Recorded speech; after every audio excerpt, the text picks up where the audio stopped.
السلام علیکم دوستو۔ سکندر اعظم، اس میں بچپن ہی سے کچھ ایسی صلاحیتیں تھیں کہ دیکھنے والوں کو محسوس ہوتا تھا کہ وہ تاریخ میں ایک غیر معمولی شخصیت کے طور پر یاد رکھا جائے گا۔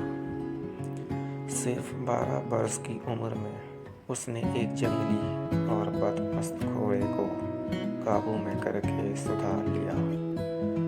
بیوسیفیلس نامی یہ ایک دیوقامت اور وحشی گھوڑا تھا جو بعد میں تقریباً زندگی بھر اس بچے کا ساتھی رہا۔ یہ بچہ بڑا ہو کر الیگزینڈر دی گریٹ یا سکندر اعظم کہلایا اور عہد قدیم کی مشہور ترین شخصیات میں شامل ہوا۔ میسیڈونیا سے تعلق رکھنے والے سکندر اعظم 356 قبل مسیح میں پیدا ہوئے۔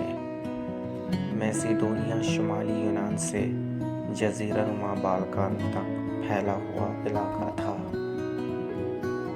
ان کے والد کو ان کے اپنے ہی ایک محافظ نے قتل کر دیا اور جس کے بعد نئے بادشاہ کی کشمکش شروع ہوئی، جس میں انہوں نے اپنے تمام حریفوں کا صفایا کر دیا اور 20 برس کی عمر میں بادشاہ بنے۔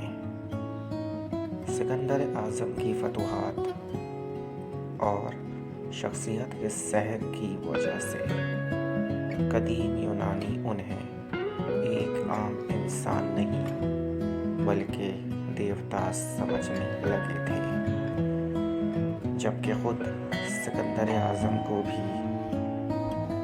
یقین ہو گیا تھا کہ وہ دیوتا ہے۔